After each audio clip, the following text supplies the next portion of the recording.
The caviar dish is a dish that highlights a small lettuce that we grow that's called salanova.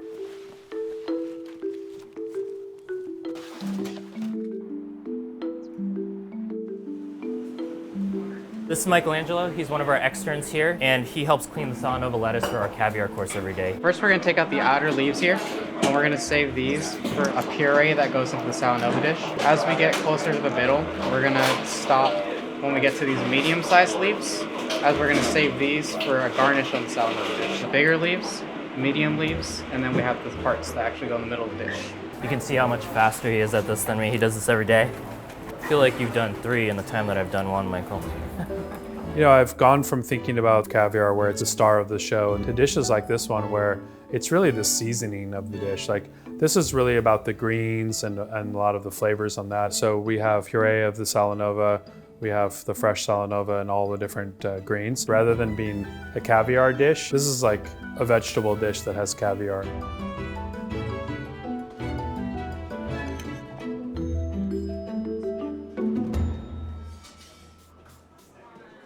This is my wife, Katina. This is her farm. It's about 7 minutes from the restaurant. And we grow most, but not all, of our produce here. So it's a little bit later in the morning, and we come out here and just gather all of the items that the kitchen has requested. So these are just really beautiful, petite summer squash with the blossoms attached. The kitchen is often fond of these. These are the first tomatoes of the season. We have not tasted these tomatoes yet. I'll bring some of these in and we'll get them on first course tonight. Yeah, that's great. So great. We start harvest at 5 a.m. every day, and then every day at 11 a.m. everything comes in from the farm and basically gets used that day.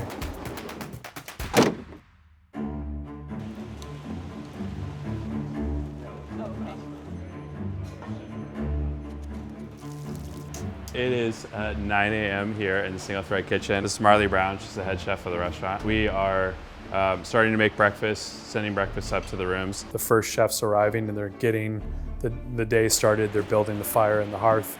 They're making breakfast for the guests in our inn. So this is a very traditional style of Japanese breakfast, but we do our Sonoma version of it. So what's growing from our farm, what's in season here, but all kind of the classic elements of all the side dishes and fruit and pickles and rice. This is the first of many nabe that you're going to see here. This is our main cooking tool. We'll see that in the service of the night. So this is a salmon that's marinated in osakyo miso from Kyoto, cooked in cedar. So this is a homemade tofu. Different styles of pickles, all coming from farm vegetables. A lot of components here, but this is Sonoma really take on a traditional Japanese breakfast. These are the beautiful squash blossoms. All of the flats of all the greens. So rather than the farm cutting that, we actually have the chefs come out and clip all of their own garnish for the day. This is shiso. This is the first of the season, akashiso, red shiso. It makes umeboshi a really beautiful color. So we're gonna start working on that today. It's super exciting. We're really a restaurant that's driven primarily by what's coming from the farm and what the vegetables are. So we have different zucchini, different squash, and basically we're highlighting all the different parts of the plant. So these were just harvested from the farm. They just came in this morning. This is for our squash sashimi. Right now, Chef Darius is shaving this to make really beautiful ribbons that are gonna get cut into nice size and then get ribboned out onto the sashimi dish. We're trying to create a chrysanthemum flower. So after they're all ribboned out, we compress them in a kombu dashi with fresh herbs. So this is the manai for our sashimi course. We typically scale it, starting at the tail and working up towards the head.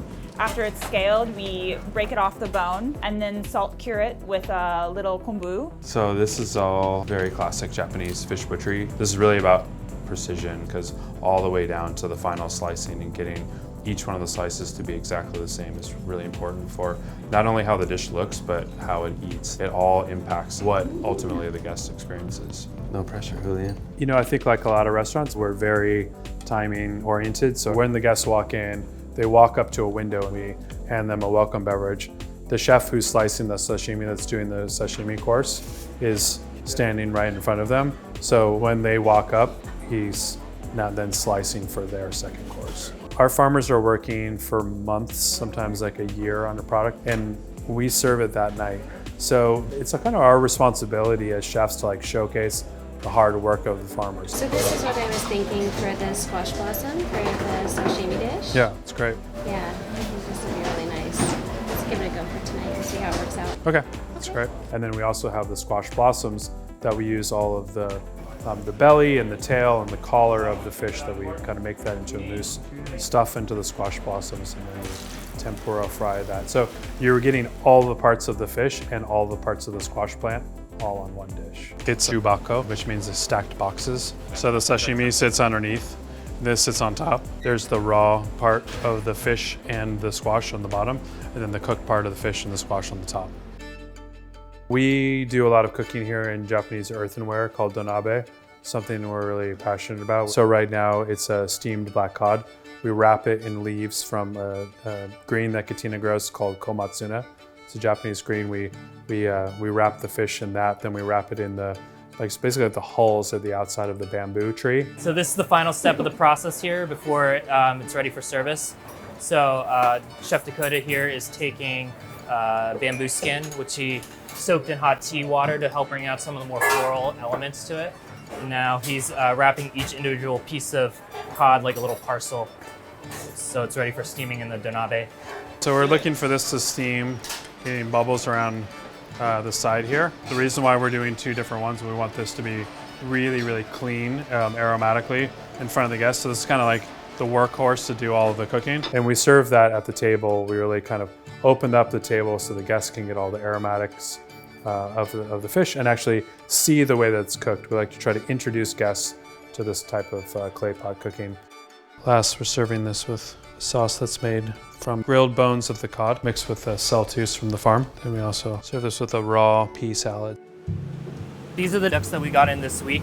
You can see that they're still a little bit wet. Our sort of main course dish, and the only place where you actually see land animal, is the duck dish. So we like to age them a week after they come in. You can see up here, these are the ones that came in the week before that. We like to get our ducks in a row and have them face the fan so that they get the most airflow here. And then every morning, Blake here, our meat cook, he takes the ducks that he needs for the evening, and then he's gonna go and hang them in the hearth for them to render.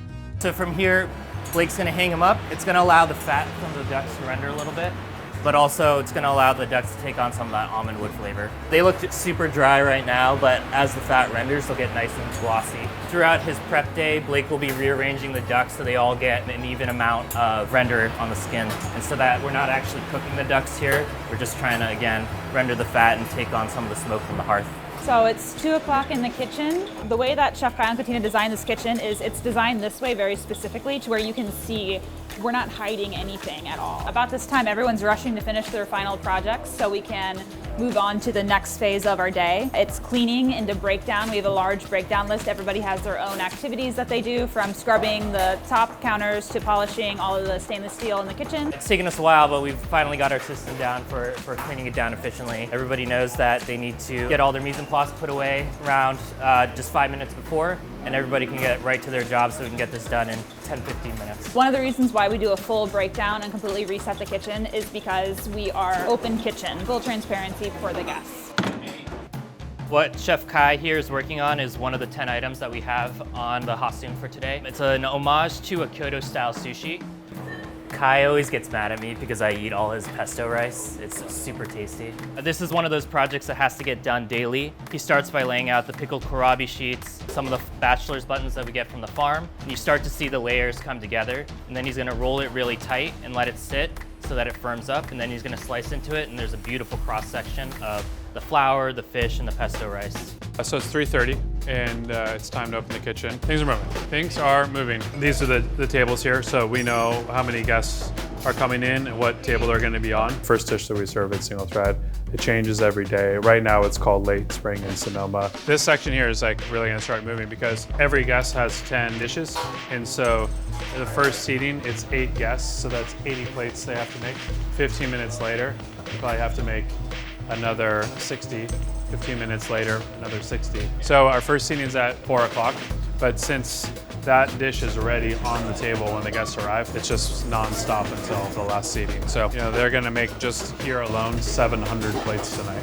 In Japan, in the traditional kaiseki menu, there is a place in that early on in the menu that's called hasun, which kind of serves a similar purpose, which is really very, very seasonal and small bites that sort of tell that story. And we just kind of like expanded on this theme. This is what's happening on our farm. It's a collection of all these dishes of like what is actually in its peak season, what's coming in, and we begin to tell that story about the farm. Timing is super critical here that they get. You fall behind by 5 minutes in one seating, and that will compound all night. Adrian's leading the station here. Do you do anything in particular with the tomatoes that we brought in? We can add it to the share. Yeah, let's put some on the share. Yeah, there we go. Sometimes decisions just made on the fly. He can see all the guests that are coming in at what time and what all of their dietary restrictions are. So he's got all of his mise en place laid out for all the dishes that he's making and all of the different substitutes. Basically, he's just set up with everything here. All the fish, all the shellfish, all the vegetables, all the garnish, all of the sauces. I don't know that there's really any restaurant that's doing that many things, that fast, putting it out, that many plates that quickly. No pressure. Yeah. You'll be fine. The dish really starts with the floral. Like, it's as much a visual dish as it is about the ingredients on there. So we're telling a visual story of what's happening out in nature. Also, when guests are coming to like a Three-Michelin-starred restaurant or something, they worry that it might be like very formal and sort of tense. So I wanted guests to walk in and sort of shed all of that and just dive right into that experience. The way that it's built is different for the dishes are different and the boards are different, the floral is different. So every day, but every one is different. So you kind of have to work with what the floral team makes. We really like this idea of the sense of time within the place. Because we are driven by our agriculture, we're very, very sort of in tune of exactly what's happening seasonally. And so we want to express not just a season, it's spring, but this is specifically today. And that dish allows us to really do that from the beginning. Yeah, I'm happy. I love it. I love doing this. We do it every day for every guest. We just love to start out this way. One kimura on the board? Fire round 2 for 2. So I just fired what's going to be the warm bites. So we call it round 2. This is part of the first dish. This is the warm components, all the warm bites from the first dish. So 10 cold bites, 3 warm bites for every guest. So these are eggs from our farm. Savory custard on the bottom, sabayon that we make from the eggs. This is the IU trout with rhubarb. We call it the Loch Ness Monster. And then these are malted potatoes. And on the bottom is kind of a mixture of mushrooms and a little bit of glazed porcini on there. Or after the ducks have been hung and they got all sweaty, which kind of pre-renders the skin almost. We'll just clean them up, get them off the crown into breasts. One breast is about 2 portions. From there, we'll just start cooking them once the service starts rolling out. My buddy Mike here is also breaking ducks.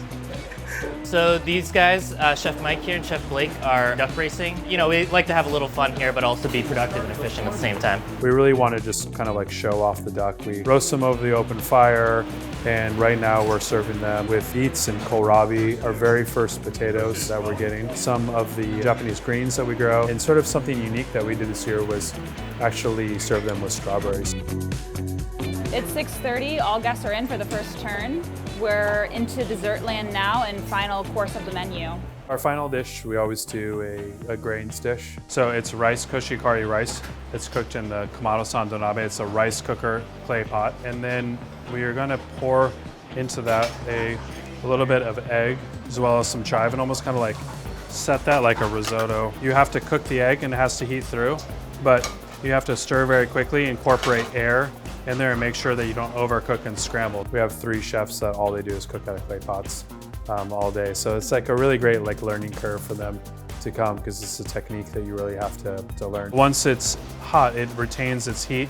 It's not like a metal pot where you can shut off the heat quickly and the temperature will go down. It stores it. So you have to really like catch it on the arc or the curve and know not when it's hot enough, it's too hot. You kind of have to catch it on the upswing and then cook the porridge on the downswing. So this is what we're looking for, this like really creamy risotto-like texture.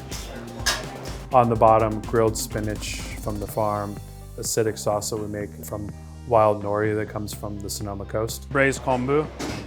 This is a kombu that we use for making the dashi. These are little jellies. It's made from a Japanese sweet potato vinegar. It's called beni imo. This is a wild anago coming from Japan, and some of the radishes and turnips from the farm. So it's traditional to serve the Japanese rice courses with broth and pickles. In our case, we have the pickled vegetables in the rice, but this is the broth that we serve. Things are going well. Things are moving along. We got about 5 more hours of service left, but yeah, everything's looking good. Finish a build on 36, please. Double 10, no raw P1. We have 33 and 16.